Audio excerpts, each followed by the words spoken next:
ದಿನಾಂಕ 7 ಡಿಸೆಂಬರ್ 2024ರಂದು ಸತ್ಯಗಾಲ ಗ್ರಾಮದಲ್ಲಿ ಸರ್ಕಾರಿ ಮಾದರಿ ಶಾಲೆಯ ಉದ್ಘಾಟನೆ.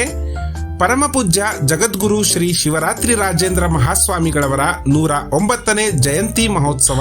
ಯಳಂದೂರು ತಾಲೂಕಿಗೆ 100 ಹಾಸಿಗೆಗಳ ಸಾಮರ್ಥ್ಯದ ಆಸ್ಪತ್ರೆ ಕಟ್ಟಡದ ಶಂಕುಸ್ಥಾಪನೆ ಕಾರ್ಯಕ್ರಮಕ್ಕೆ ಆಗಮಿಸುತ್ತಿರುವ ಜನಪ್ರಿಯ ಮುಖ್ಯಮಂತ್ರಿಗಳು ಹಾಗೂ ಸಚಿವರುಗಳು, ಜಿಲ್ಲೆಯ ಹಾಲಿ ಮಾಜಿ ಚುನಾಯಿತ ಜನಪ್ರತಿನಿಧಿಗಳು ಹಾಗೂ ಗಣ್ಯರಿಗೆ ಹಾರ್ದಿಕ ಸುಸ್ವಾಗತ. ಸ್ವಾಗತ ಕೋರುವವರು ARK ಅಭಿಮಾನಿಗಳ ಬಳಗ. ಸತ್ಯಗಾಲ ಗ್ರಾಮದ ಶಾಲಾ ಆವರಣ. ಸಮಯ 10 ಗಂಟೆಗೆ. ನ್ಯಾಷನಲ್ ಶಾಲೆ ಮೈದಾನ ಕೊಳ್ಳೇಗಾಲ. ಸಮಯ 12 ಗಂಟೆಗೆ.